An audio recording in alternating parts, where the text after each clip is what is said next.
Bueno, buenas tardes. Vamos a dar comienzo entonces ya a este concurso de tesis en 3 minutos. Voy a contar un poco cuál es el origen de este concurso, cómo lo estamos organizando y bueno, pues presentaré al jurado y luego diré, bueno, pues de acuerdo con el sorteo que hemos realizado previamente, en qué orden vais a participar. El concurso de las tesis en 3 minutos es una idea de la Universidad de Queensland, en Australia, y lo que persigue es, bueno, pues, fomentar también entre los doctorandos las capacidades de divulgación que son tan importantes, porque en 3 minutos lo único que puedes hacer es divulgar tu tesis, puedes hacer poco más, y al mismo tiempo aprovechar eso para divulgar los resultados de las tesis doctorales que se estaban haciendo en su universidad. La experiencia de la Universidad de Queensland tuvo mucho éxito hasta el punto que han registrado la marca y licencian la posibilidad de participar en concursos de tesis en 3 minutos. O sea, no cualquiera puede organizar una cosa como esta, hay que pedir permiso a Queensland, que te lo dan a poco que respetes una serie de normas que son pues las que hemos mantenido en este concurso. En la edición que estamos realizando lo hacemos en colaboración con la Universidad Rey Juan Carlos, en el marcus del Campus de Excelencia que tenemos con ellos, y el procedimiento es que hay dos semifinales, digamos, una en cada universidad. De cada una de esas semifinales lo que vamos a hacer es conseguir un finalista para cada una de las ramas de conocimiento: arte y humanidades, ciencias, ciencias jurídico-sociales, ciencias de la salud, ingeniería y arquitectura, y los 2 finalistas, uno de cada universidad, competirán en la final, en las mismas condiciones, en 3 minutos, el 1 de julio, y la final en este caso será en la Universidad Rey Juan Carlos, el 1 de julio, como digo, viernes por la mañana. No sabemos todavía la hora exacta, sabemos que es por la mañana, pero no el horario, ¿vale? Entonces, bueno, os voy a presentar al jurado que tenemos aquí en nuestra universidad. Esperanza Vitón es profesora titular del Departamento de Economía y Dirección de Empresas y es la directora de la Escuela de Posgrado. Ana Cestero es profesora titular del Departamento de Filología, Comunicación y Documentación y es bueno, pues nuestra profesora dentro de las actividades académicas en presentación oral de la investigación. Y Ángel Sancho Rodríguez es coordinador del área audiovisual dentro del vicerrectorado de Coordinación y Comunicación. O sea, es responsable de que se comunique bien, ¿no?, en la universidad. Los 3 son doctores, evidentemente, pues es lo mínimo que podíamos pedir a un jurado, que lo que tiene que hacer es juzgar tesis doctorales. Os voy a leer ahora los nombres, porque hemos sacado antes el número 8, que corresponde a Raquel Pérez Míguez.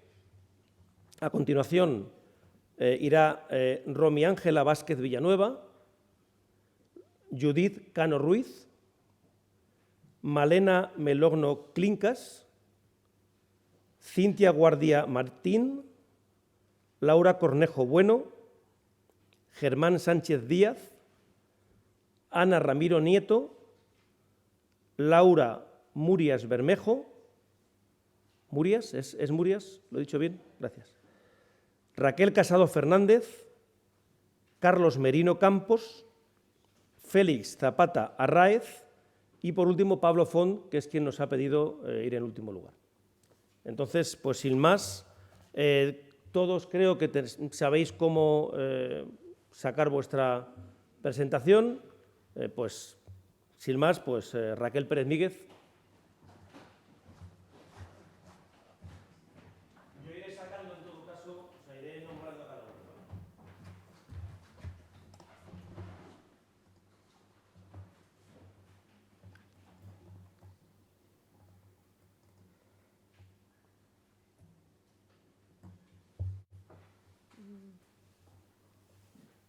Buenas tardes, mi nombre es Raquel Pérez Míguez y voy a presentar en 3 minutos el tema de mi tesis doctoral.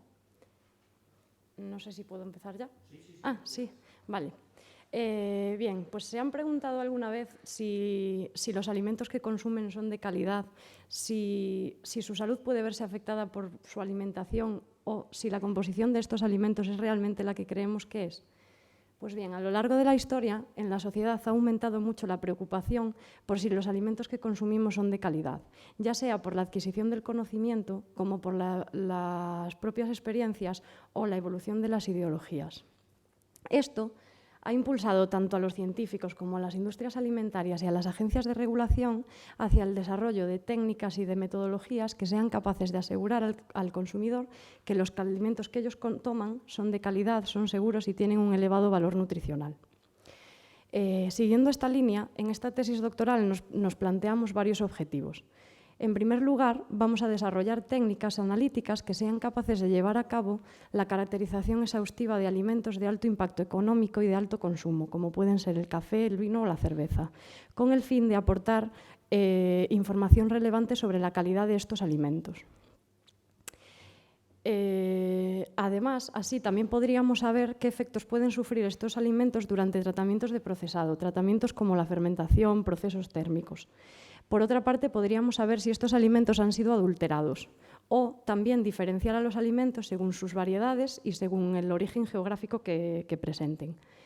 Además de esto, también podríamos determinar compuestos dentro de los alimentos que presenten efectos positivos sobre la salud o, por el contrario, que presenten efectos negativos, como podrían ser toxinas, patógenos o alérgenos.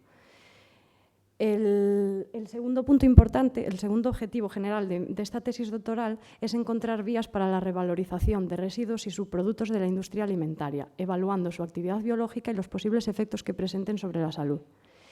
Esto, además, nos permitiría reducir tanto el impacto medioambiental como los costes económicos que se producen durante la eliminación de estos subproductos.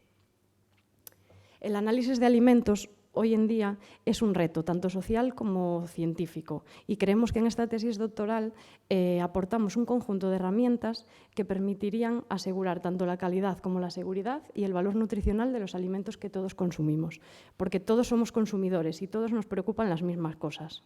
Todos queremos tener una alimentación saludable. Muchas gracias.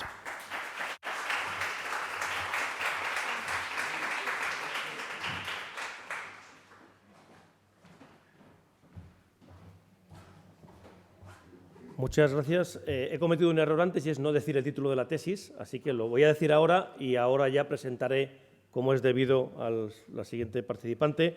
La tesis, el nombre de la tesis es Metodologías analíticas innovadoras para la caracterización y el control de la calidad en alimentos de alto consumo.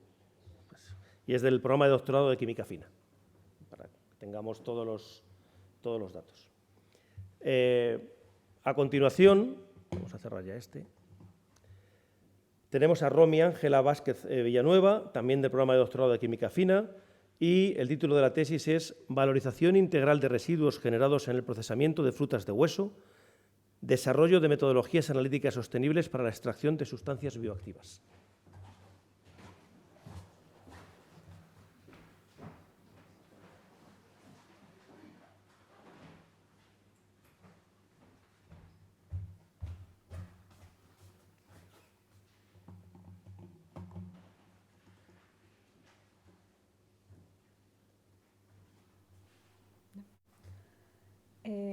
Bueno, hoy en día crece el interés por la valorización de los residuos, residuos orgánicos en general. Y esto se debe a que en los países de la Unión Europea se generan una cantidad de residuos que aproximadamente el 39% proceden de la industria de los alimentos. Estos generalmente acaban en vertederos o incineradoras, lo cual genera la emisión de gases de efecto invernadero y liberación de contaminantes, lo cual evidentemente pues, perjudica al medio ambiente.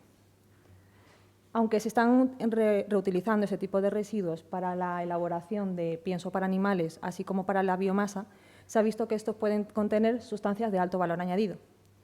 Entonces, por ejemplo, en las frutas de hueso, que se consideran un desperdicio precisamente los huesos, estos contienen sustancias, componentes bioactivos, que aún están por explorar. Entonces, el objetivo de nuestra tesis es poder recoger este tipo de residuos y revalorizarlos, intentando analizar los compuestos bioactivos que estos tienen, procedentes de las proteínas, péptidos, lípidos y polifenoles, evaluar su actividad terapéutica y, además, evaluar, es decir, saber su identificación para saber su composición. Los compuestos bioactivos son sustancias que afectan de manera beneficiosa a nuestro estado de salud. Estos, dependiendo de las características que tienen, pueden tener actividades como antioxidantes o antihipertensivos, entre otros. Entonces, sabiendo que las matrices de las que queremos partir son materiales muy complejos, entonces, para poder extraer este tipo de compuestos es necesario conocer la muestra muy bien y estudiarla para poder intentar obtener el mayor rendimiento posible. Por ejemplo, para la extracción de las proteínas hay que hacer una optimización por métodos convencionales que ya existen, aunque también se ha visto que las nanopartículas de oro interaccionan muy bien y se pueden utilizar, reduciendo así la cantidad de disolventes. Para la extracción de lípidos y polifenoles se están intentando buscar alternativas más verdes, intentando también reducir la cantidad de disolventes a utilizar, y esto se puede conseguir mediante la extracción de líquidos presurizados a altas temperaturas, así como el dióxido de carbono en estado supercrítico. Para poder saber si este tipo de compuestos tienen algún tipo de actividad terapéutica y si son aptos para el consumo humano, es necesario hacer varios ensayos in vitro, así como también ensayos in vivo. Y por último, para saber la composición de estos compuestos, es necesario utilizar diferentes técnicas de identificación.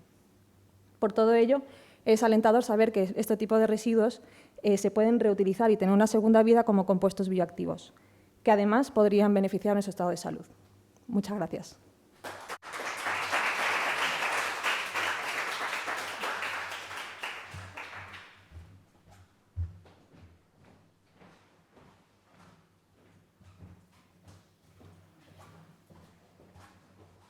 Muchas gracias. Pues nuestra siguiente participante es Judith Cano Ruiz, del Programa de Doctorado de Ciencias, y el título de la tesis es Optimización de la producción de Arundo Donax L, en la zona centro de España.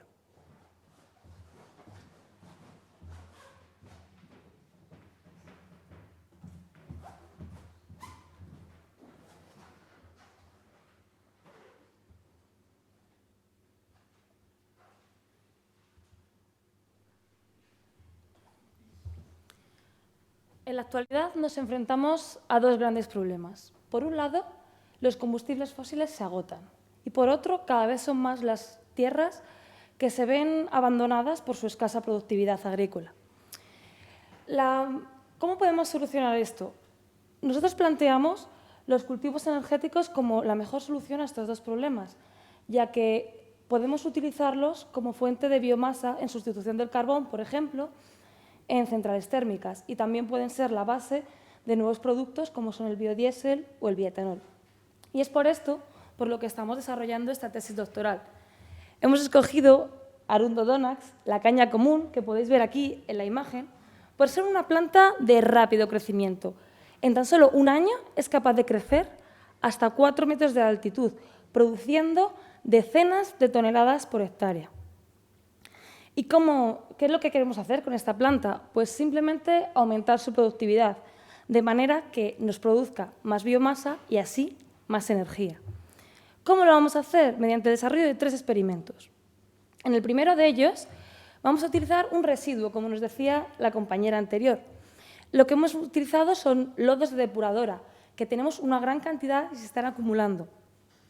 Entonces, estos lodos sirven para mejorar la fertilidad de las tierras, además de darle un valor añadido a este residuo, y, como podemos ver aquí en la gráfica, es la de arriba, duplicamos la producción de biomasa de Arundo, de la caña.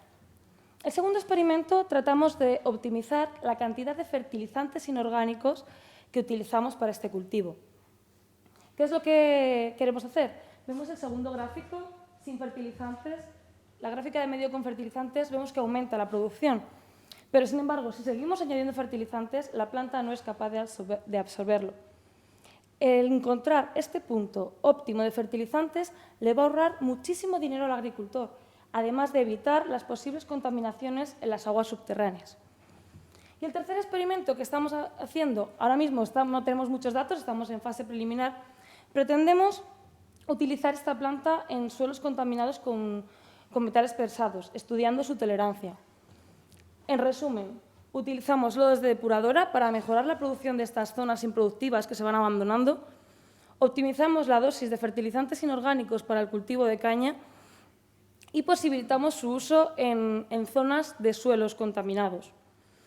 Con todo esto, ¿qué pretendemos? Simplemente dar unas herramientas para el manejo de este cultivo, para así tener otra alternativa energética basándonos en la caña común y además aportar a la comunidad científica un mayor conocimiento de este cultivo.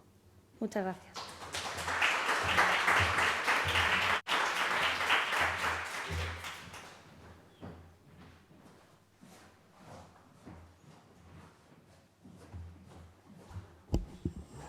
Muchas gracias.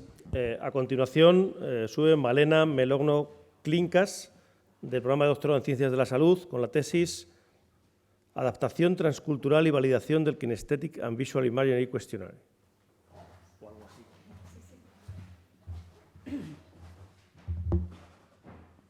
Buenas tardes.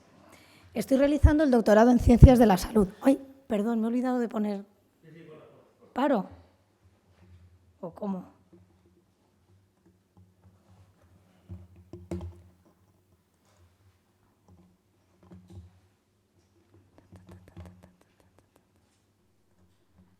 Ahora sí.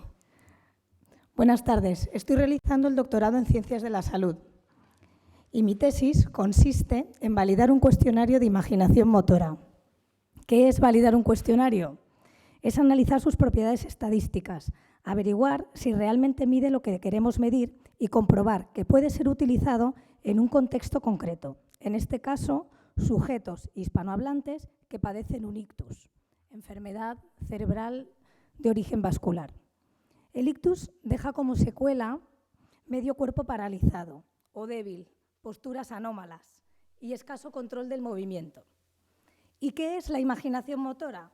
Es el acto de imaginar un movimiento sin realizar la acción física con la finalidad de mejorar el control motor, perfeccionar una destreza o aumentar la calidad del movimiento. Se preguntarán, ¿realmente imaginar una acción puede ayudar a perfeccionarla? Parece ser que sí.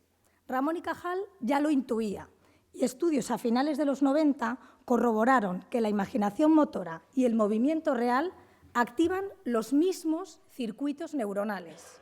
Pueden ver en la imagen central de la derecha la zona de activación cuando un sujeto mueve la lengua y la activación al imaginar ese mismo movimiento. En rojo, la zona que se activa más. El entrenamiento con imaginación motora es una técnica muy utilizada en deporte. Nadal, para mejorar el saque, hace prácticas de visualización, además del entrenamiento real.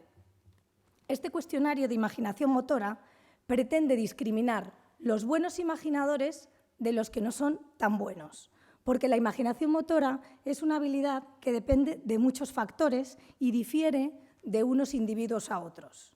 Si cierran los ojos un momento e imaginan el simple gesto de escribir la letra A, habrá personas a las que les cueste mucho ver la imagen o recrear las contracciones y a otros, en cambio, les resultará muy sencillo. Los buenos imaginadores, con una práctica continuada, mejorarán más rápidamente sus destrezas motoras. En las enfermedades neurológicas, la propia lesión en ocasiones conlleva que se vea afectada esta capacidad, pero otras veces no ocurre así. Por eso es tan importante poder distinguir a los buenos imaginadores de aquellos que no lo son tanto, para poder proponer un tratamiento de rehabilitación física eficaz. Sin embargo, hasta la fecha no existe ningún cuestionario de imaginación motora en español que podamos utilizar con personas con movilidad reducida. Los que disponemos se pueden utilizar en personas asintomáticas. En las imágenes de abajo vemos la activación del cerebro antes y después de un tratamiento con imaginación motora. Muchas gracias.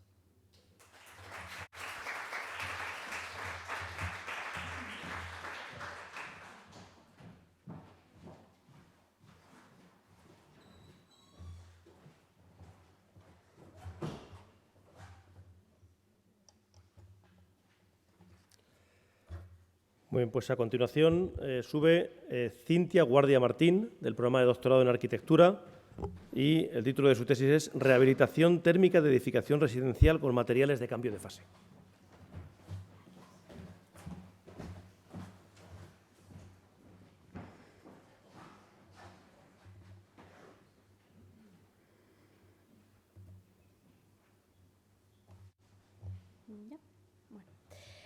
Buenas tardes a todos, mi nombre es Cintia Guardia y bueno, en la actualidad nos encontramos en España con un parque edificatorio de los años 40 sobre todo, en los cuales en el interior de las viviendas no se alcanza de una forma pasiva el confort en ellas. Es decir, ahora mismo en Madrid, por ejemplo, con la temperatura que tenemos, dentro de las viviendas necesitamos el aire acondicionado para poder estar a gusto. Ocurre lo mismo en invierno, lo contrario, que tenemos mucho frío en casa y necesitamos calefacción. Entonces, en el tiempo en los que estamos, lo que necesitamos es un confort a través de sistemas pasivos, es decir, que no contaminen y que sean eficientes energéticamente. Es por ello por lo que proponemos un material que se pueda introducir en las fachadas, ya que es la barrera que tenemos entre el exterior y el interior de nuestras viviendas, que consiga aplacar térmicamente las diferencias. Dentro de este material lo que proponemos es los morteros, introduciendo nueva tecnología que serían los materiales de cambio de fase. ¿Qué es un material de cambio de fase? Un material que a través del calor o el frío transforma su estado de líquido a sólido, de sólido a líquido.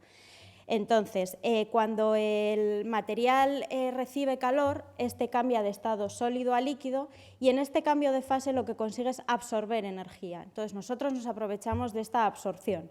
En el caso contrario, cuando sufre un enfriamiento, pasa de estado líquido a estado sólido, expulsando esta misma energía. Durante ese cambio de fase, el material lo que hace es mantener su temperatura constante. El mejor ejemplo es un hielo. El hielo está frío, le damos calor, se derrite, pero sin embargo el agua sigue estando fría. En ese cambio en esa temperatura lo que hacemos es absorber o expulsar el calor. Por ello lo que vamos a intentar es que dentro de los edificios consigamos tener un estado de confort pasivamente, sin necesidad de utilizar ni aire acondicionado ni calefacción y por lo tanto nos ahorremos unos costes energéticos muy amplios. Muchas gracias.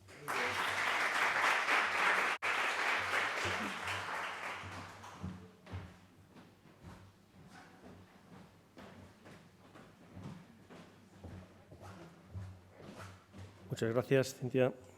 Vamos a ver. Nuestra siguiente participante es Laura Cornejo Bueno, del programa de doctorado en Tecnologías de la Información y las Comunicaciones, con el título de la tesis Diseño y desarrollo de nuevos algoritmos híbrido neuroevolutivos en problemas de energías renovables.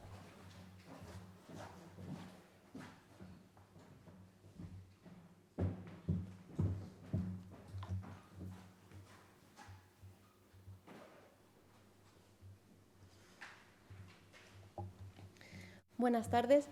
El tema principal de esta investigación se centra en la mejora de la explotación de diversos tipos de recursos energéticos renovables, como la energía eléctrica, eólica, maremotriz por olas y la energía fotovoltaica, haciendo uso de algoritmos de inteligencia artificial. Actualmente, los combustibles fósiles suponen la mayor parte de la energía de nuestro planeta, contribuyendo en gran medida al cambio climático y, por tanto, afectando gravemente a los ecosistemas. Por eso, paulatinamente, se tiende al uso de recursos renovables que garanticen un desarrollo sostenible.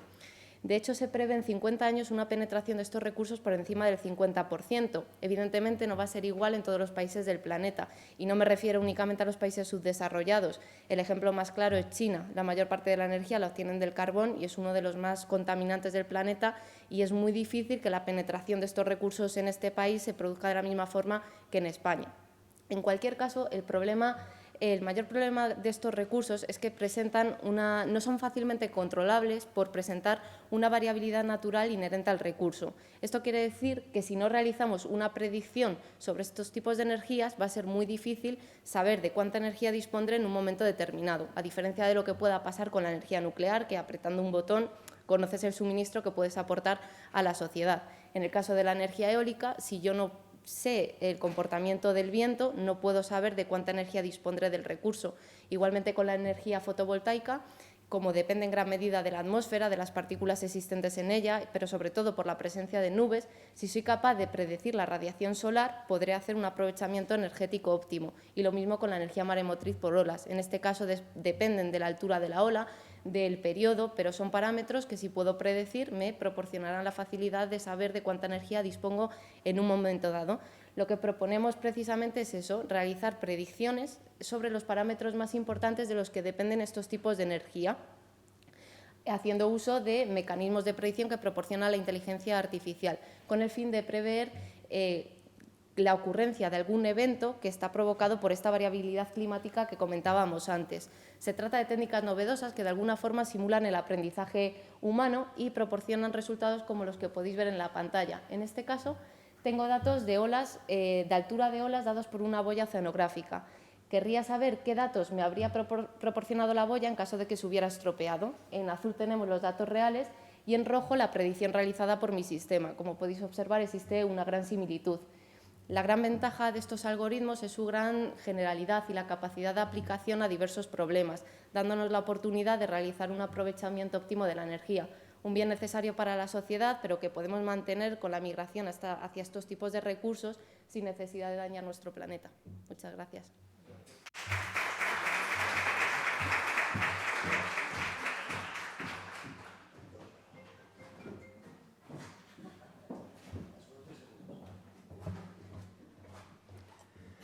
Muchas gracias, Laura. Nuestro siguiente participante es Germán Sánchez Díaz, es del programa de doctorado en Tecnologías de la Información Geográfica y el título de su tesis es Análisis de la mortalidad en España debido a enfermedades raras con el uso de sistemas de información geográfica.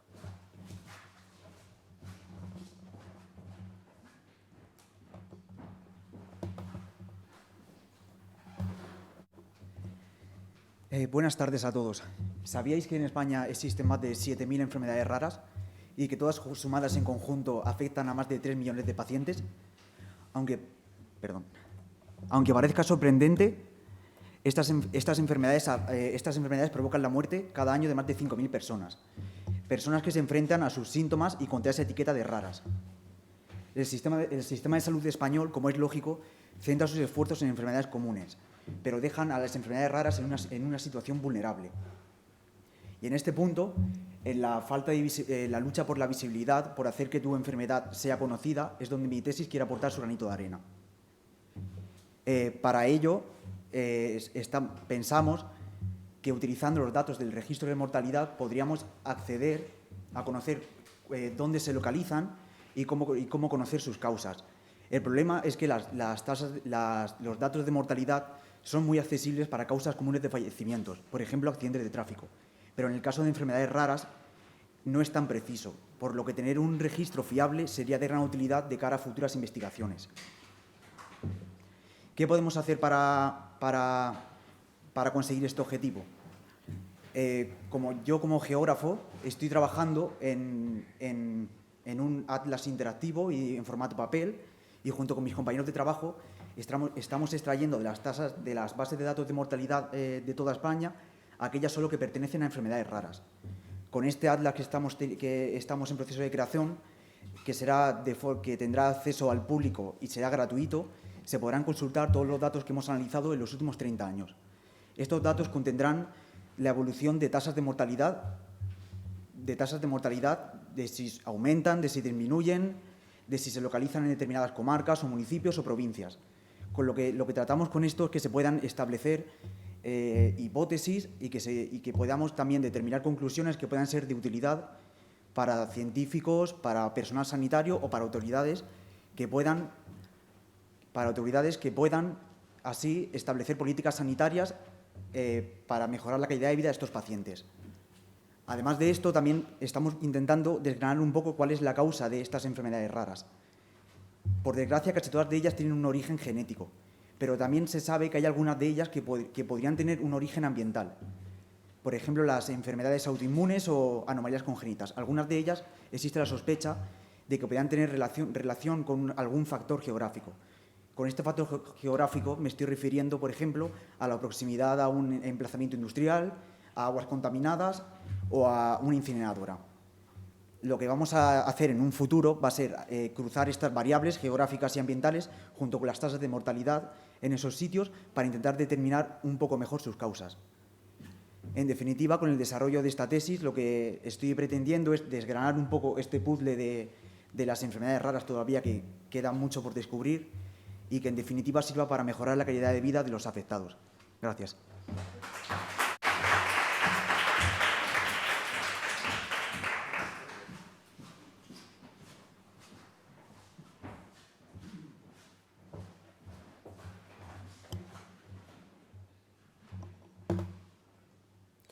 Muchas gracias, Germán. Bueno, pues pasamos ahora a Ana Ramiro Nieto, del programa de doctorado, es que lo tengo en una abreviatura, de América Latina y la Unión Europea en el contexto internacional, y la tesis es Posición jurídica de las confesiones sin acuerdo, caso concreto del budismo en España.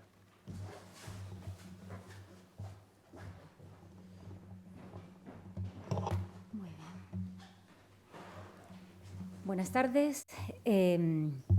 Voy a hacer una breve introducción acerca de mi trabajo. Por un lado, en el artículo 14 de la Constitución se establece la igualdad de todos los españoles frente a la ley, sin que exista ningún tipo de discriminación de manera expresa por razón de religión. En el artículo 16 se regula la ley orgánica, regula lo que es la libertad religiosa, la aconfesionalidad del Estado y, por otro lado, la cooperación que puede establecer el Estado con las distintas confesiones. La cooperación normalmente se ha instrumentalizado a través de leyes, a través de acuerdos firmados con varias confesiones, como son la Iglesia Católica, los protestantes, los judíos y los musulmanes. Y en estos acuerdos se han regulado aspectos tan importantes para los creyentes como para las confesiones, tales como, por ejemplo, seguridad social de ministros de culto, apertura de centros de culto, bodas, exenciones y bonificaciones fiscales y un largo etcétera. Es importante destacar que sin esta cooperación estos derechos no tienen cabida para los creyentes o para las distintas confesiones. Aquí sería donde empieza mi tema de tesis. Para poder lograr esta cooperación es necesario que el Estado haya otorgado lo que se llama el notorio arraigo a la confesión, es decir, que esté lo suficientemente arraigada y que tenga notoriedad. La idea de mi trabajo es poder analizar y mejorar los elementos para llegar a la conclusión de que una determinada religión es merecedora del notorio arraigo, porque es a partir de este notorio arraigo donde empieza la cooperación y comienza el reconocimiento de derechos. Otro punto de la tesis es analizar realmente qué confesiones tienen concedido el notorio arraigo, pero no han firmado el acuerdo con el Estado, porque en los últimos años ha habido un cambio de política tanto de los gobiernos del PP y del PSOE de conceder el notorio arraigo, pero no firmar acuerdo y no llegar a ley, sino digamos, un poco hacer una legislación casi a la carta para cada una de las confesiones, con lo cual, incluso dentro de las que están en el mismo ámbito, existen diferencias. Por ejemplo, hay un régimen específico de seguridad social de ministros de culto para los testigos de Jehová que no existe para los budistas. Dentro de este ámbito estarían contenidos los budistas, o sea, la Federación de Comunidades Budistas de España, los testigos de Jehová, la Iglesia Ortodoxa y los mormones. La idea es poder analizar cómo están cada una de ellas a nivel de reconocimiento de derechos y poder dar una uniformidad a este tema. Y luego el último punto que quiero analizar es cómo la realidad jurídica del budismo en España, ya que el budismo solamente tiene concedido el notorio arraigo la Federación de Comunidades Budistas de España, con lo cual, si se llega a la consecución de algún derecho reconocido, solamente se le va a reconocer a las 18 comunidades que forman parte de la Federación. Las que están fuera de la Federación y forman parte del registro de entidades religiosas no tendrían reconocidos estos posibles derechos. Muchísimas gracias.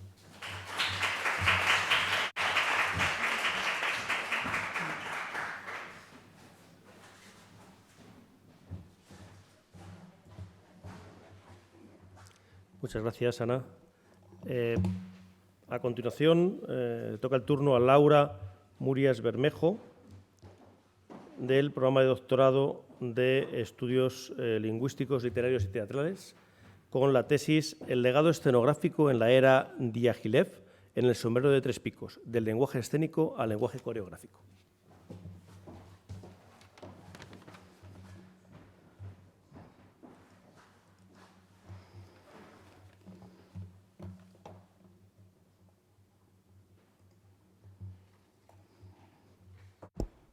Muy buenas tardes a todos. mi trabajo de investigación destacaría en una temática interdisciplinar del ámbito de las humanidades, un estudio a caballo entre la literatura, la música, la escenografía y la coreografía. El tema central se basaría en la adaptación escénica de una obra literaria de Pedro Antonio de Alarcón, El sombrero de tres picos, como plataforma interdisciplinar de un diálogo inagotable entre las distintas artes escénicas.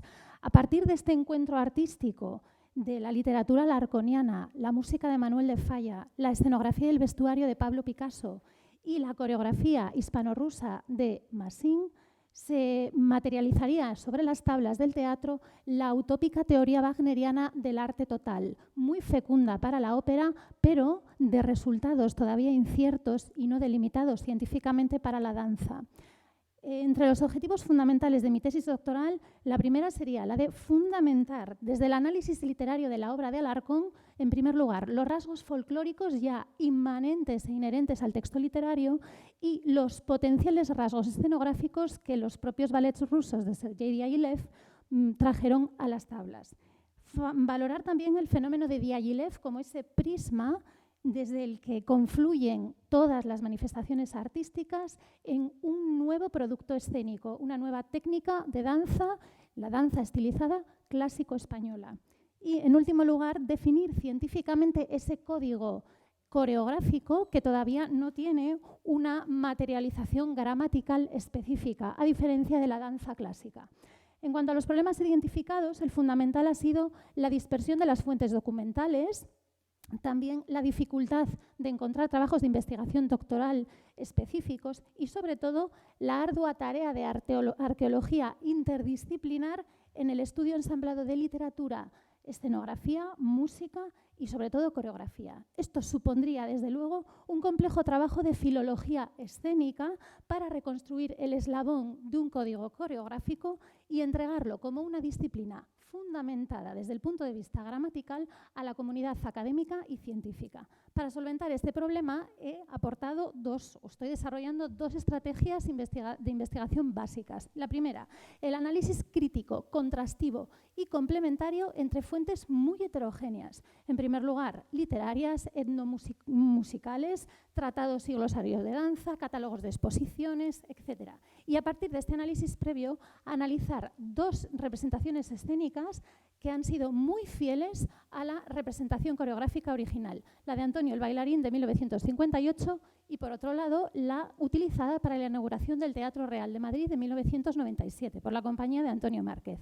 En cuanto al impacto de mi tesis doctoral en la comunidad científica y académica, esta perseguiría, sobre todo, ampliar la publicación bibliográfica especializada de este tipo de disciplina, el de la danza estilizada clásico-española, fundamentar una metodología para el trabajo de este tipo de técnicas, delimitando las bases de cara a otras futuras técnicas escénicas, fruto de este mestizaje y de esta hibridación de códigos escénicos. Y, en última instancia, elaborar una gramática de la danza clásico-estilizada española para equipararla desde el punto de vista científico al de la ya consolidada danza clásica, que sería, lógicamente, de aplicación didáctica en las enseñanzas regladas de régimen especial.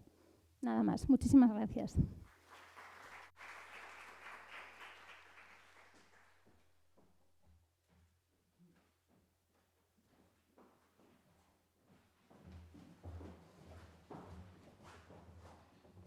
Muchas gracias, Laura. A continuación le toca el turno a Raquel Casado Fernández, del programa de doctorado en Educación, con su tesis Contribuciones de la robótica al desarrollo de las competencias educativas en la era digital.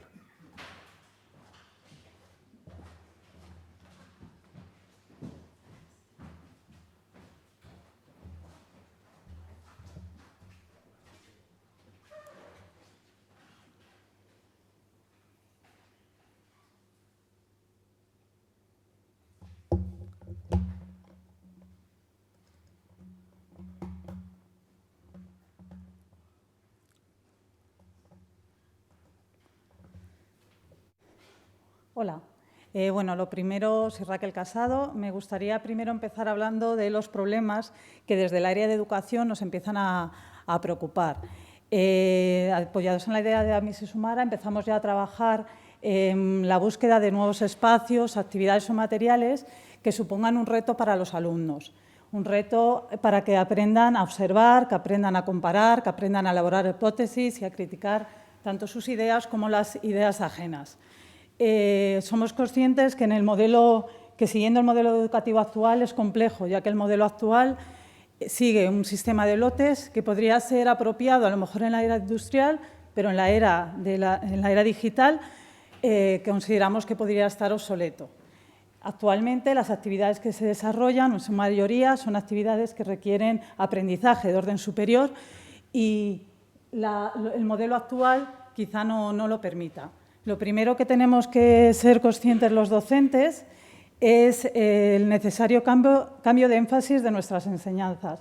Ya no tiene tanto sentido enseñar a los estudiantes un contenido concreto, que eso lo pueden buscar simplemente con unas teclas en su ordenador, sino más bien debemos centrarnos en transmitirle un pensamiento creativo, un pensamiento crítico que les ayude sobre todo a pensar y a discriminar entre toda la información que van a tener a su disposición. De hecho, Edgar de Bono nos habla de que quizá el éxito para enfrentarnos a un futuro incierto como el que estamos ahora mismo, donde la incertidumbre y los cambios son constantes, pues quizá el éxito sea la creatividad, ¿no? El desarrollo de la creatividad, que eso nos va a hacer que seamos capaces de buscar distintas alternativas con mucho más agilidad. Sin embargo, hay estudios que demuestran que los niños demuestran menos curiosidad cuanto más tiempo pasan en la escuela. Esa afirmación es muy preocupante, dado que todo nos lleva a el necesario desarrollo de la creatividad. Intentando dar respuesta a todos estos problemas que estamos planteando, me lleva a buscar una herramienta que me permita trabajar en el aula, pero que además de trabajar determinadas competencias, lo haga de una forma motivadora para los alumnos, ya que son muchos los niños y niñas que se desenganchan del sistema educativo actual, principalmente por aburrimiento. Los niños necesitan retos y es que no tenemos que obviar que el cerebro de los nativos digitales no funciona como los nuestros, ¿no? Necesitan unos estímulos diferentes. Pues en esta búsqueda llega la robótica educativa. La robótica educativa lo que nos va a permitir es que los niños trabajen como si fueran mini ingenieros, con materiales adaptados a su edad pueden llegar a construir robots y con un software específico adaptado también a su edad, con un sistema de etiquetas y colores, pueden programar y dar vida a esos robots. Lo que es la programación en las aulas no es algo novedoso, no es algo demasiado actual, ya que hay una tendencia mundial que lleva a incorporarlo cada vez a más temprana edad. Por este motivo, mi trabajo de investigación o nuestro trabajo se va a centrar en educación primaria, o sea, cómo podemos incorporar la robótica educativa como una herramienta, pero en educación primaria. Dentro de todas las cualidades o capacidades que se pueden trabajar con la robótica educativa, que ya hay distintos estudios que nos hablan de ellas, nos vamos a centrar en lo que es el pensamiento creativo y la capacidad para resolver problemas, considerando estas como las bases para que el resto de capacidades se vayan desarrollando. ¿Por qué la robótica? Pues quizá porque la forma en la que está planteada y trabajada nos va a permitir o tiene unas características principales, ¿no? Nos va a permitir trabajar de forma transversal distintos conocimientos, ya que dentro de la robótica podemos trabajar idiomas, podemos trabajar arte, por supuesto matemáticas, ciencias sociales, ciencias naturales, con lo cual nos permite buscar esa posibilidad. Y además, tal y como está diseñado, que podríamos distinguir estas 5 fases, diseñar en sí cómo quiero que sea mi robot, construirle, programarle, probar distintas alternativas y, sobre todo, principalmente, debatir. Entonces, esa forma en la que está diseñada me va a permitir aplicar un método cooperativo que creemos que es muy importante en educación, de tal forma que los niños se distribuyen por grupos y los niños y niñas van a trabajar siempre en equipo, cada uno de ellos va asumiendo un rol diferente, pero todos con un objetivo común, que va a ser conseguir plantear una solución al reto que le ponga dentro de lo que es el mundo de la robótica. Entonces, eso es un poco la idea principal de lo que es la robótica educativa. ¿Por qué la robótica educativa? Pues hay más herramientas, pero esta consideramos que puede ser muy motivadora, que es una de las cosas que no podemos obviar a la hora de decidir una herramienta u otra. Principalmente buscamos lo que es transformar la educación. Sabemos que es difícil, pero la presión curricular, pues para cumplir todo lo que nos dice el currículum, no contamos con demasiado tiempo y eso lleva a que determinados docentes pues pierdan un poquito la esperanza, ¿no? Pero tenemos que no perder esa meta, sobre todo fijar qué modelo de ciudadano queremos formar. Queremos formar un ciudadano que pueda resolver de forma autónoma y con seguridad los desafíos que se les va a presentar en el futuro. Y si no perdemos de vista esa meta, estamos seguros que seremos capaces de transformar la educación, que es el objetivo final de la tesis. ¿Cómo lo queremos hacer? Pues vamos a desarrollar una metodología mixta, tanto cuantitativa como cualitativa, pero sobre todo queremos evaluar el proceso, describiendo todo lo que pasa y observando todo lo que está pasando ahí, y un antes y un después mediremos la creatividad con algún test estándar, de tal forma que tengamos dos tipos de medidas y consigamos un poco nuestro objetivo: observar, describir, analizar y comprender, ¿vale? Y dentro de todas las capacidades, principalmente creatividad y resolución de problemas. Gracias.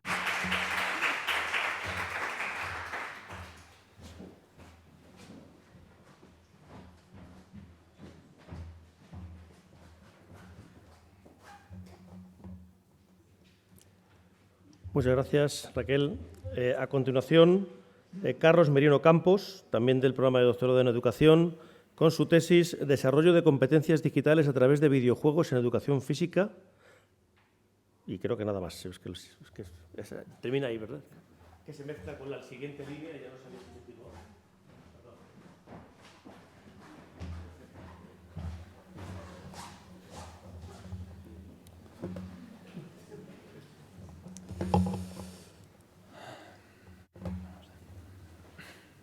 Buenas tardes, soy Carlos Merino Campos, alumno de segundo curso del doctorado de Educación, como mi compañera, en la Universidad de Alcalá.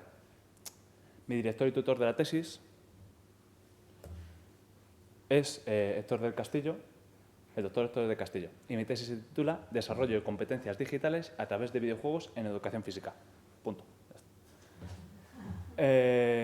Como refleja el título, el objetivo de mi investigación es comprobar cuáles son los beneficios que obtienen las competencias digitales en el uso de los videojuegos activos y pasivos en comparación con los modelos tradicionales de entrenamiento, en el contexto de la educación secundaria y, más concretamente, en las clases de la asignatura de educación física.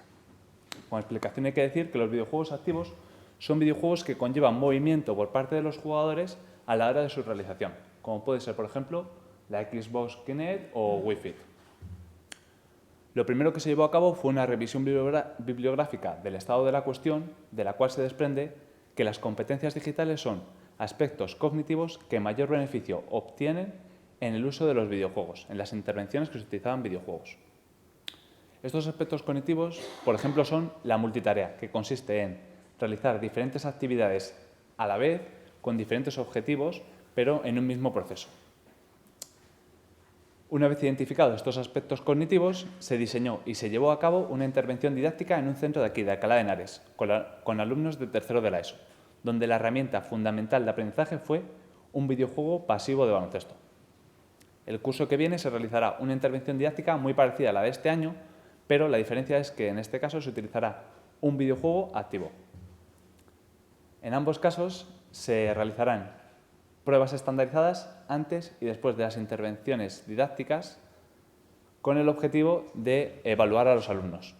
En un grupo experimental que utilizará los videojuegos y en un grupo control que realizará una programación didáctica tradicional. Con los datos obtenidos de ambas intervenciones sobre la evaluación de la motivación, el razonamiento deductivo, inductivo y abstracto, el autoconcepto y la técnica individual de baloncesto, se obtendrán las conclusiones que marcan los objetivos de esta investigación. Como resumen, se ha realizado una revisión bibliográfica, 2 intervenciones didácticas, una con videojuegos activos, otra con videojuegos pasivos, comparación con modelos tradicionales y de ahí se sacarán las conclusiones. Con esto concluye mi exposición. Muchas gracias por su atención.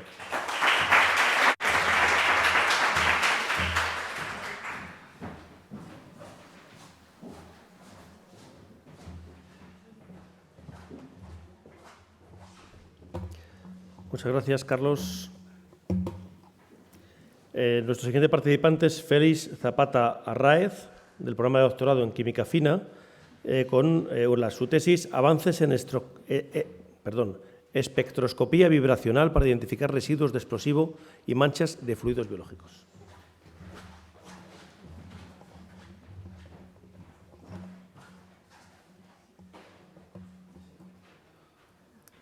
Buenas tardes.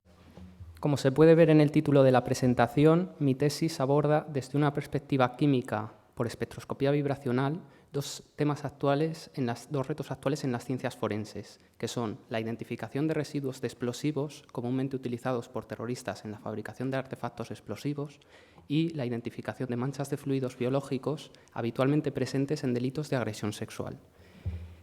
Dada la importancia de estas muestras forenses y la necesidad de su conservación para futuros análisis, es necesario desarrollar técnicas no destructivas, en este caso la espectroscopía Raman e infrarrojo, que se han utilizado en este trabajo.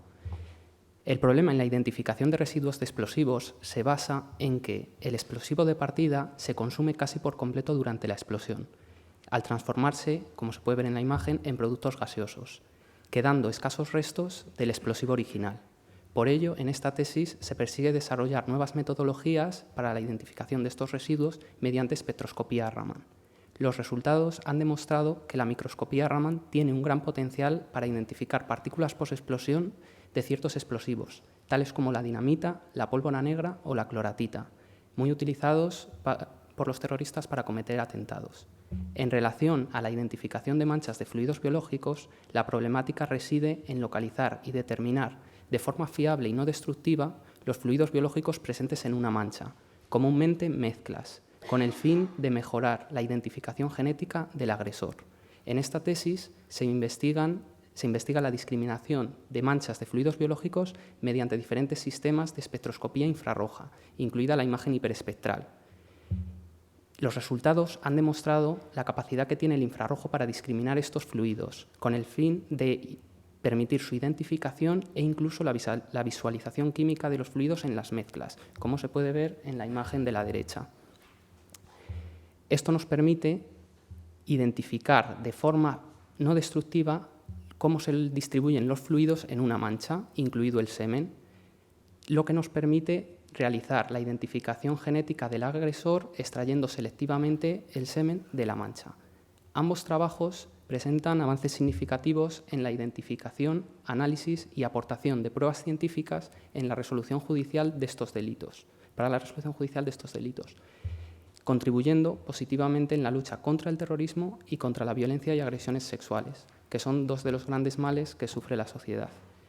La utilidad de estos avances se ha puesto de manifiesto tanto por la buena acogida que han tenido por parte de los cuerpos policiales, Guardia Civil, Policía e Instituto Nacional de Toxicología, como por las nuevas investigaciones y nuevos proyectos a que está dando lugar esta tesis, lo que ha permitido continuar la investigación en estas dos áreas forenses. Todo sea por una sociedad mejor, libre y segura. Muchas gracias.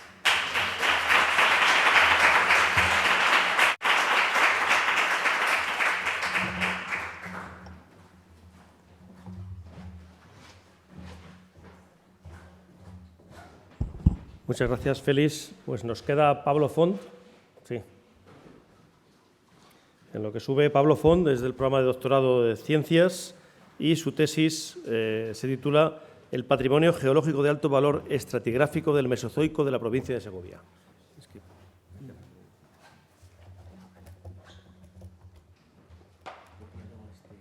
Vale. A ver si sale.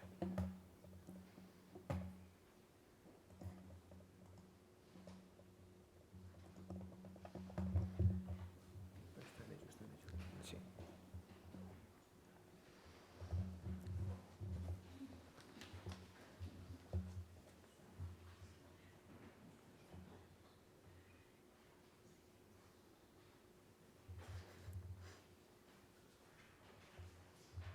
Este tiempo no se tiene en cuenta para los 3 minutos, puede estar tranquilo. A ver. Que dice que está, pero... sí. Listo para usar. A ver, espera. Volvemos a mirar.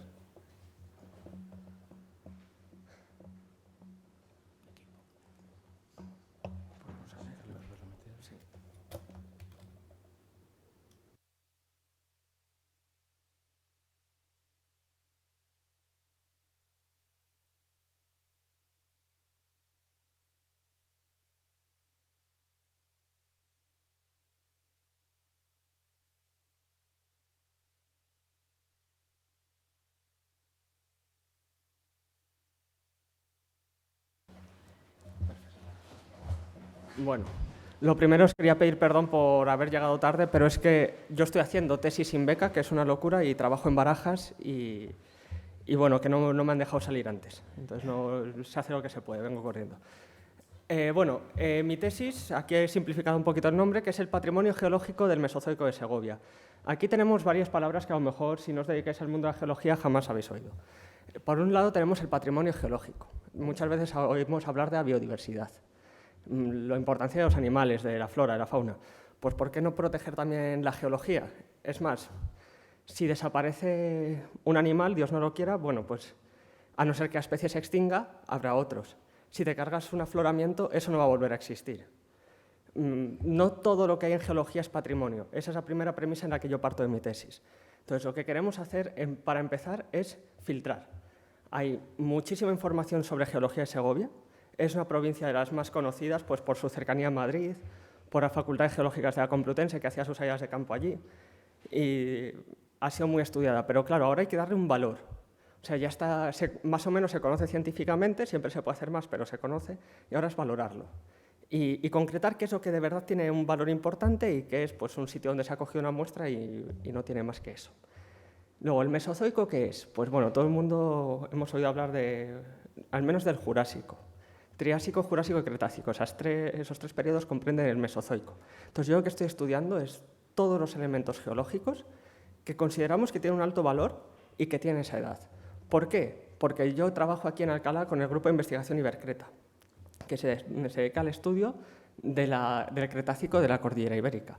Claro, ¿qué pasa? Que cuando empezamos a hacer un análisis del patrimonio, había 4 puntos de Triásico y de Jurásico. Dijimos, pues no cuesta nada hacerlo de Cretácico y ampliar 4 puntos más, y así aprendemos un poco de cómo es el Triásico y el Jurásico en Segovia. Entonces, lo que queremos es poner en valor todo esto que tenemos aquí, aprender qué hay y yo, personalmente, mi deseo es que esto se convierta en un geoparque en algún día. Un geoparque, pues aquí tenemos uno cerquita, el Geoparque de Molina de Aragón, y son lugares, pues tipo parque nacional, que tienen una riqueza geológica única. Entonces, promocionar el turismo, la actividad turística divulgativa para que los institutos lo puedan aprovechar, para aprender geología en campo, porque eso de dar geología en un instituto, la geología es campo, pues aquí tenemos los dos del Duratón, que es una maravilla. Y luego, todo lo que tiene un valor científico que no se pierda, porque es muy triste, como yo llevo 2 años en la tesis y ya hay varios puntos que se han perdido. Pues porque hay que ampliar la carretera y ampliamos la carretera y nos lo cargamos.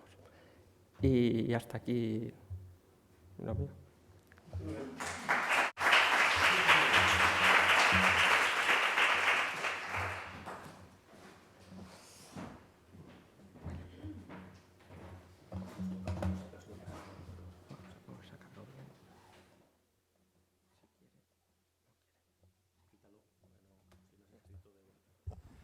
Muy bien, pues con esto terminamos. Ya se han hecho todas las presentaciones. Al jurado le toca ahora reunirse y deliberar. Se van a ir de aquí ellos en lugar de irnos nosotros, así que podemos mantenernos aquí, podemos salir fuera, en fin. Y yo calculo que 10-15 minutos podremos obtener el finalista de cada una de las ramas. No hay que elegir uno, sino hay que elegir 5. Es bastante más fácil que elegir uno, creo. Sí, Alberto tiene información que daros ahora, ¿vale? Porque he ido tomando los tiempos y eso. Y y poco más. Sí, acierto. Ahora Alberto os repartirá los certificados por haber participado en esta actividad que cuenta como una actividad formativa adicional de las que tenéis que ir realizando antes de la tesis. Muy bien. Así que...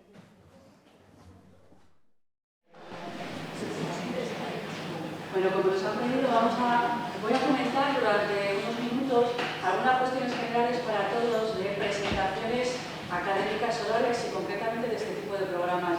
Teniendo en cuenta que estamos en España y obviamente las cuestiones más generales sobre comunicación no verbal, especialmente en España, son diferentes a otras culturas. Si entráis en el programa de tesis en 3 minutos, es muy diferente a cómo se hace aquí. Pero os voy a comentar algunas cuestiones generales que hemos visto en la gran mayoría de las intervenciones, para que las tengáis en cuenta de ahora en adelante y sobre todo para que aquellos que vayan a la Carlos III a la Rey Juan Carlos vayan bien. Con respecto al contenido y a la organización del contenido, en general todas las presentaciones han estado más o menos bien. Recordad los criterios, no nos vamos a meter con los criterios básicos del programa, que ya conocíais, que no se podía pasar de 3 minutos. Es muy difícil sintetizar un trabajo en 3 minutos. Tenéis que tener en cuenta que se trata de sintetizar una tesis doctoral, el contenido de una tesis doctoral, y por lo tanto no hay que hablar tanto de lo que vais a hacer, sino de lo que está hecho, de cómo se enmarca, de cuáles son los objetivos y de los resultados previsibles. Pero en general casi todos os habéis ceñido a ello. La forma de presentar el contenido puede ser diferente dependiendo de cómo queráis, de las técnicas que utilicéis o que queráis utilizar para llamar la atención. Habéis utilizado recurrentemente las preguntas y esa es una técnica muy buena para llamar la atención, aunque utilizada en su justa medida. En general, como digo, está bien, si bien es cierto que la parte de comunicación quizá ha fallado un poco más en gran parte de las presentaciones y eso ha hecho que muchos contenidos que estaban muy bien organizados no hayan brillado como deberían haberlo hecho. ¿De acuerdo? Pero en general el lenguaje utilizado casi en todas las presentaciones ha sido académico, científico y correcto. Recordad que estamos en un ambiente, en un entorno académico y, por lo tanto, aunque debe ser o se ha de utilizar un lenguaje divulgativo, eso no quiere decir que sea un registro informal de la lengua. Estamos en un registro medio formal, es discurso académico, así que no se puede utilizar ningún elemento terminológico, ninguna voz, ninguna unidad, ninguna expresión que sea propia del registro coloquial o del registro informal. A alguno de vosotros se le ha escapado alguno. Ni tampoco se puede utilizar ningún marcador discursivo propio de un registro interactivo coloquial, como esos vale, venga, no, etcétera, etcétera. ¿Vale? Todo ese tipo de elementos se deben eliminar. Recordad siempre que estáis en una presentación, en una exposición oral, en discurso académico. Voy a hablar un poquito más de la parte de comunicación y de presentación de comunicación, que creemos que es un poco más lo que ha fallado. En primer lugar, también creemos que ha fallado porque tenéis aquí este atril y eso ha hecho que todos vosotros estéis aquí detrás y la mayoría de vosotros no haya utilizado adecuadamente las manos, ni la mirada, ni toda la kinésica y el paralenguaje. La gran mayoría de vosotros no ha utilizado bien el paralenguaje. El paralenguaje es toda la modulación de la voz y aquellos elementos sonoros no lingüísticos que se utilizan fundamentalmente en este contexto para resaltar información y llamar la atención, unido a las pausas. Deberíais trabajar un poquito más esa parte y pausar y levantar el volumen, y subir el formante cero, el tono, el pitch en algún momento en los puntos álgidos de vuestra exposición. La gran mayoría, algunos de vosotros lo ha usado bien, pero la gran mayoría ha utilizado siempre o casi siempre el mismo volumen, el mismo tono, algunos muy poquito las pausas, no solo no reguladoras, sino que casi no las ha utilizado, con lo cual es muy difícil establecer la sistematización de las distintas unidades semánticas y las distintas secuencias de vuestro discurso. Es muy difícil entender el contenido y la organización del contenido. Con respecto ya a la comunicación no verbal, kinésica, a los gestos, tenéis que tener en cuenta el uso real o fundamental de la mirada como reguladora. No podéis mirar abajo, no podéis mirar ni al ordenador ni a la pantalla No podéis mirar a la pantalla, ni al ordenador, ni a las pantallas, ni hacia abajo, ni al vicerrector. Hay que mirar, hay que distribuir la mirada entre toda la audiencia, de manera que metamos a toda la audiencia en la comunicación. Hay que estar distribuyéndola continuamente, hacia un lado y hacia otro, siempre seguros. Por supuesto, no se puede leer. No se puede leer. En el concurso originario la lectura sería un nulo automático. No se puede leer ni se llevan notas. Es una presentación oral en 3 minutos. En este tipo de actividad no se puede leer nada. Se lleva todo aquí, ¿vale? Así que la mirada, la sonrisa. Hay que mantener una sonrisa no tensa y no demasiado forzada o demasiado abierta como la que tienes tú ahora. Una leve sonrisa durante toda la presentación, ¿de acuerdo? Y hay que utilizar las manos. Eso es lo que os ha impedido, sobre todo, el atril, que os ha servido de parapeto y os ha servido de autorregulación, así que lo habéis agradecido, sin duda lo habéis agradecido. Pero en una presentación oral de este tipo normalmente no lo hay. Y eso implica que, por un lado, no os podéis autorregular con él, no os sirve de escondite, por decirlo de alguna manera, pero podéis utilizar las manos. Ya sabéis que en el caso del español es una cultura muy visual, nosotros utilizamos mucho las manos, pero las utilizamos como marcadiscursos. Y esos marcadiscursos son fundamentales en el tipo de actividad en la que estáis. Las manos, algunos de vosotros lo ha hecho muy bien y otros no las han usado. Las manos se utilizan para marcar las partes fundamentales y además para ilustrar. Así que las ilustraciones no se hacen dirigiéndose a la pizarra, a la diapositiva o lo que hay con la diapositiva, sino con las manos, ¿de acuerdo? En general. Y ahora voy a lo otro que ha fallado prácticamente en todas las presentaciones, la diapositiva. La diapositiva es un apoyo visual. Un apoyo visual. No sirve en este contexto para ejemplificar. No se trata de un PowerPoint que se pone en clases o se pone en un curso, no. Esto es una diapositiva de apoyo visual, de manera que cuando se pone siempre al comienzo, el espectador, la persona que está ahí, mirándola, cree una imagen en su mente que le lleve de forma directa a lo que vosotros vais a trabajar. Ese es su único cometido. No más. En el momento en el que el lector, en este caso el interlocutor, la persona que está ahí, tiene que leer, tiene que entender algo de la diapositiva, ya se pierde vuestra presentación oral. No puede hacerlo a la vez. Si tiene que entender lo que vosotros habéis creado en esa diapositiva, no puede escucharse a la vez. Y son 3 minutos. Si pierde un poquitín, se acabó. ¿De acuerdo? Ese no es el cometido. Así que todas las que tenían exceso de información, todas eran nulas. La diapositiva solo puede tener algo que nos lleve directamente al contenido que se quiera resaltar de esa presentación. Nada más. No tiene que hacer que el interlocutor, la persona que está ahí, lea, ni que entienda. Pensad que si entiende o lee la diapositiva ya no os entiende a vosotros. Así que salvo 2 o 3 diapositivas, las demás no cumplen el cometido de este tipo de actos comunicativos. No, todo el mundo piensa, bueno, como solo tengo una diapositiva, pues toda la información ahí, pero no sirve, ya veis, aquí no sirve para nada, porque se trata de entender plenamente lo que estáis haciendo en 3 minutos y captar el interés. Lo que vosotros tenéis que hacer es que la persona que os esté escuchando, sea el tema que sea, entienda lo que estáis haciendo y piense, qué interesante, esto supone un avance en el conocimiento, qué interesante es. Si conseguís eso, ganáis. Hecho.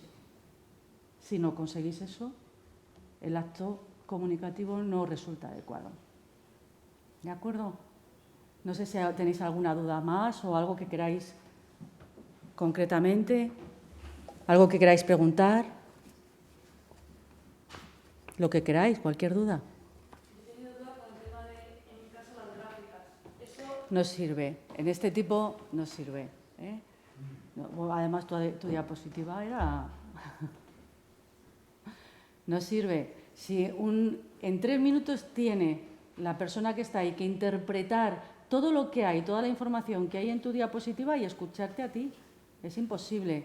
En este tipo de actos comunicativos se trata de que te escuche a ti y de que tú consigas hacer que entienda y que le guste, que le parezca interesante aquello en lo que tú estás trabajando.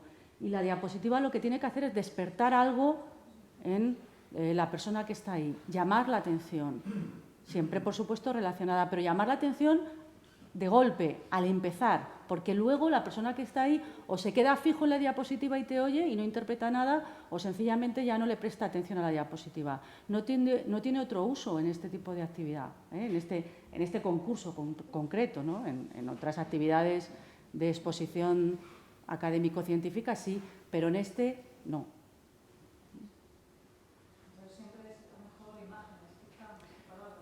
No, puede ser una palabra o puede ser un enunciado directo, lo que tú quieras, pero la diapositiva es, como digo, un apoyo visual. Entonces no puede restar tiempo al entendimiento, a la interpretación y al conocimiento de lo que tú estás diciendo verbalmente. Pero ese es el criterio del...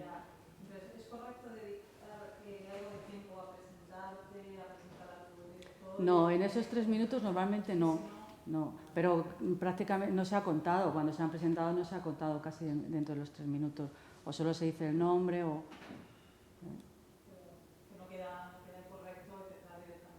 No, además, como habíais sido presentados ya, no hacía falta, realmente uno sube aquí o sale al escenario y presenta su comunicación, ¿no? ¿Alguna duda más o algo que...? Bueno, pues ya sabéis, estamos a vuestra disposición para lo que necesitéis.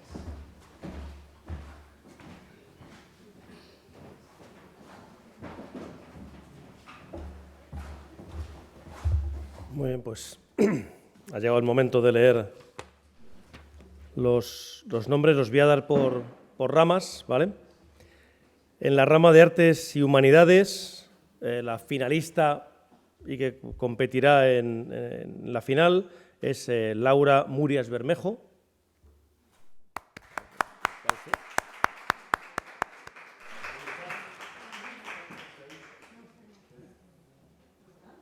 ¿Ah? No te veía. En Ciencias Sociales y Jurídicas, Carlos Merino Campos.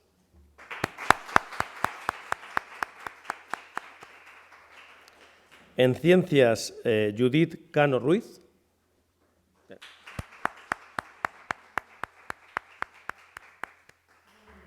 En Ciencias de la Salud, Malena Beloño Clincas.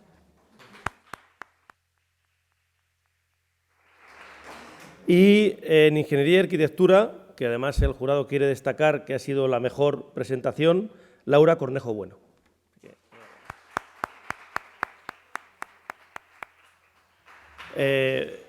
Muchas gracias a todos en todo caso por participar. Yo creo que la experiencia ha sido buena para todos, por lo menos para nosotros aseguro que sí, y espero que para vosotros y para vosotras también.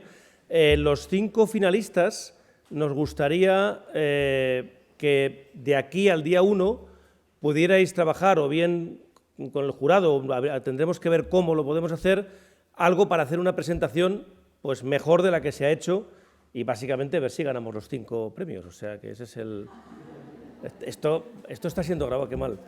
Bueno, en todo caso eso es lo que intentaremos. Lo que intentaremos es tratar de quedar lo mejor posible defendiendo nuestra universidad. Así que quedaremos con vosotros y con vosotras en algún momento para poder hacerlo, ¿vale? Muchas gracias a todos y...